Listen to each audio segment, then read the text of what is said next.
Good morning, morning, morning, morning, morning, morning, morning, morning, morning, morning, morning, morning, morning, morning, morning, morning. Good morning, guys. Today's video, guys, January 24. Guys, hindi ko lang pinakita sa hapon sa video, hindi ako nakapag-video pero nag-breed ako kahapon ng danyo ulit, guys. Since na-filled kasi yung dalawang tab yung na-breed natin nung January 22, so yung isa parang failed, walang nanganak. Kaya nag-ulit tayo, guys. Ito kinuha na natin yung ating male.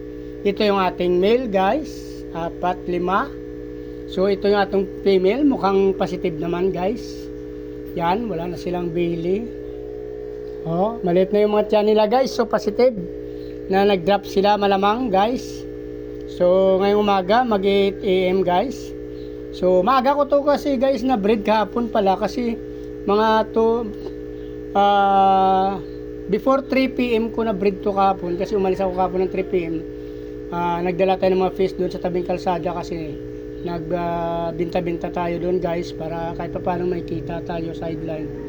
Ito, guys, yung ating female, guys. So positive naman, 4 na female, isang blue, 3 neon green. Wala naman na, guys, maliit na yung tiyan nila. So titingnan natin yung kanilang ano, guys, kung positive. Ito, guys, wala kasi tayong flashlight. So kukunin na natin itong ating breeding cage. Tingnan na natin, guys. Ito, guys, ang nilalagay natin para hindi siya sumaga dun sa ilalim, para yung egg niya maiwan. So check natin, baka may mga dumidikit. Wala naman, guys, dito sa ating tab. Sayang kasi, guys, pag may kayo nakasama dito ng mga egg. So wala naman, since may air pump tayo dyan. Nalaglag naman lahat, guys. Mayroon, guys, hindi lang masyado maninag kasi may itim nga black din yung ating ano. Ayan, guys, oh. So hoping nga maging positive to yung ibig sabihin mabuo sila, guys, hindi sila mababaw. Yan, oh, guys, oh, mayroon naman, oh.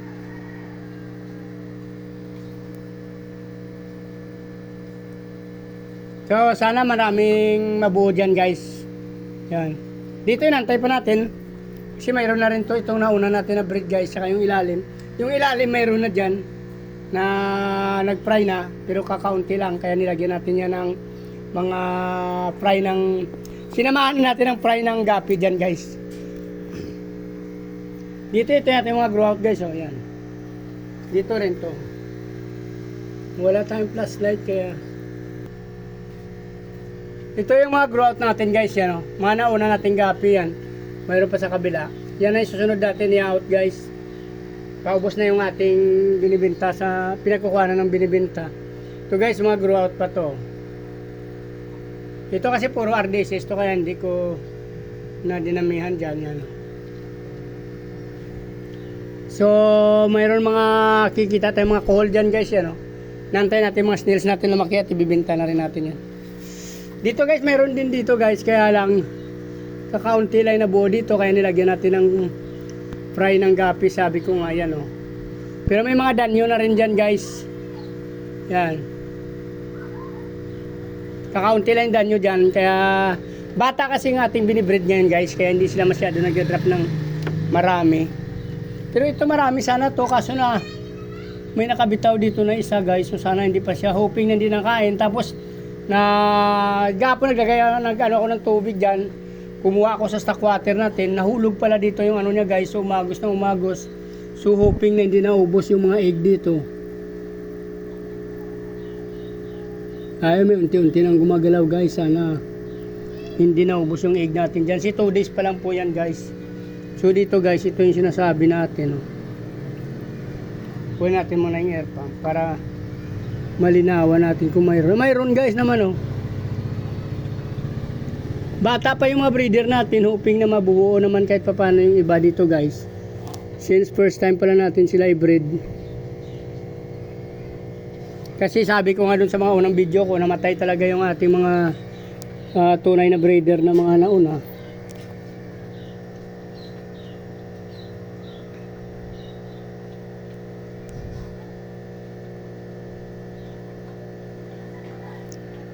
So pagpapangainan natin ating mga breeder guys, sunod-sunod na araw na binibreed natin pa iba-ibang breeder, pero halos mga isang linggo tayo sunod-sunod nag-breed kasi yung iba na failed, yung iba naman nagda-drop ng kaunti-unti lang, so dinadagdagan natin, inuulit.